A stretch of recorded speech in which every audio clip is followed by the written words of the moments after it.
Everyone अस्सलामुअलैकुम। दोस्तों, arm force institute of dentistry Rawalpindi की तरफ से जॉब अपॉर्चुनिटीज़ आई हैं जिसके अंदर पूरे पाकिस्तान से मर्द ख़वातीन अप्लाई कर सकते हैं। दोस्तों, इस वीडियो में मैं आपको बताऊंगा कि वैकेंट पोस्ट कौन सी है और एलिजिबल क्राइटेरिया क्या है और आपने किस तरीके से अप्लाई करना है। जिन लोगों ने मेरे चैनल को लाइक एंड सब्सक्राइब नहीं किया तो वो कर लें ताकि फ्यूचर में आने वाली वीडियो आपको मौसूल हो सके। दोस्तों, जो हमारी फर्स्ट पोस्ट है वो है स्टेनोटाइपिस्ट BPS 14 की और जो क्वालिफिकेशन रिक्वायर्ड है वो है इंटरमीडिएट और जो स्पीड है वो 80/40 वर्ड्स पर मिनट होना चाहिए। सेकंड जो पोस्ट है वो है लाइब्रेरी असिस्टेंट BPS 12 और जो क्वालिफिकेशन है वो है सेकंड क्लास या बैचलर डिग्री लाइब्रेरी साइंस में और इंफॉर्मेशन साइंस के अंदर। इसके अलावा जो थर्ड पोस्ट है वो है नेटवर्क टेक्नीशियन की BPS 9, क्वालिफिकेशन इंटरमीडिएट रिक्वायर्ड है। जो फोर्थ पोस्ट है वो है civil dental surgery assistant male या फीमेल BPS 9, क्वालिफिकेशन इंटरमीडिएट होनी चाहिए। इसके अलावा डेंटिस्ट के अंदर आपका डिप्लोमा होना चाहिए। Number 5 civil dental technician male या फीमेल BPS 9, क्वालिफिकेशन आपकी इंटरमीडिएट होनी चाहिए और किसी भी इदारे से डेंटल टेक्नीशियन में डिप्लोमा और 1 साल का तजुर्बा होना चाहिए।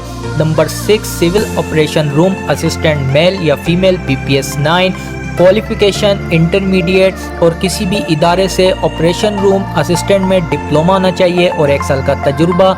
नंबर 7 सिविल रेडियोग्राफर मेल या फीमेल BPS 9, क्वालिफिकेशन इंटरमीडिएट और इस पोस्ट के रिगार्डिंग आपका 1 साल का तजुर्बा और रेडियोग्राफी रूम असिस्टेंट में डिप्लोमा होना चाहिए। Number 8 computer assistant operator male या फीमेल, क्वालिफिकेशन मैट्रिक होनी चाहिए और typing speed 30 words per minute होना चाहिए और इसके अलावा आपका माइक्रोसॉफ्ट ऑफिस का सर्टिफिकेट होना चाहिए। Number 9 civil nursing assistant male या female BPS 7, qualification matric science होना चाहिए और किसी भी इदारे से नर्सिंग का diploma. Number 10 driver BPS 4, qualification primary pass और वैलिड ड्राइविंग लाइसेंस होना चाहिए। Number 11 sanitary worker male, number 12 sanitary worker male, number 13 आया, नंबर 14 कुक, नंबर 15 वॉचमैन।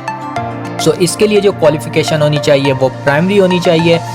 देख सकते हैं बहुत ही अच्छी अपॉर्चुनिटीज़ प्रोवाइड कर रहा है पाकिस्तान आर्मी का इदारा arm force institute of Dentry Rawalpindi. जो कैंडिडेट इनके क्राइटेरिया पर पूरा उतरते हैं और जिस पोस्ट के लिए एलिजिबल हैं तो वो इसके अंदर अप्लाई कर सकते हैं। इस पोस्ट के लिए कुछ इंस्ट्रक्शन है। तो फर्स्ट ऑफ ऑल ये है कि जो पाकिस्तान के शहरी इसके अंदर अप्लाई कर सकते हैं। इसके अलावा जो पहले से ही सरकारी मुलाजमीन हैं तो वो थ्रू प्रॉपर चैनल अप्लाई करेंगे। ए से लेके 14 तक स्केल के जो इम्तहानात हैं जो पास करेंगे उनको इंटरव्यू के लिए बुलाया जाएगा। इसके अलावा 1 से लेके 5 तक का जो स्केल है उन उम्मीदवार को इंटरव्यू के लिए बुलाया जाएगा और मेरिट और तजुर्बे की बुनियाद पर सिलेक्शन होगी। इसके अलावा जो एज लिमिट है तमाम असामियों के लिए वो है 18 से 25 साल और जो लोग शेड्यूल कास्ट या कबायली इलाकों से ताल्लुक़ रखते हैं तो उनकी जो एज लिमिट है वो 18 से 28 साल होगी और माजूर के लिए 18 से 35 साल और जो रिटायर्ड आर्म फोर्स अफराद हैं उनके लिए 40 साल। इसके अलावा दौरान मुलाजमत फौत होने वाले सिविल मुलाजमीन के लिए 18 से 30 साल। दोस्तों, आपने दरख्वास्त जमा करने का तरीका क्या है, आपने अप्लाई इसके अंदर किस तरीके से करना है।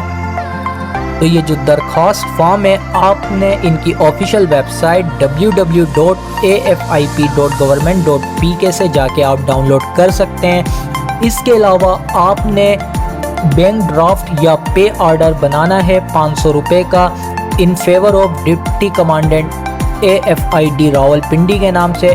तो आपने फॉर्म और ये जो पे ऑर्डर है उसको अटैच करके आपने नीचे दिए गए एड्रेस पर सेंड कर देना है deputy commandant Adam AFID Rawalpindi पर। तो इस तरीके से जो आपकी एप्लीकेशन है वो सबमिट हो जाएगी। दोस्तों, डिस्क्रिप्शन में मैं अपना व्हाट्सएप ग्रुप जो लिंक है वो दे दूंगा तो आप लोग उसे ज्वाइन कर सकते हैं। तो ये जो फॉर्म है वो मैं वहाँ सेंड कर दूंगा। और जो भी आपकी क्यूरी हो तो वो आप मुझसे वहाँ पूछ सकते हैं। सो इसी के साथ मुझे इजाज़त दीजिए, मेरे चैनल को लाइक एंड सब्सक्राइब कीजिए। Thank you so much. अल्लाह हाफिज़।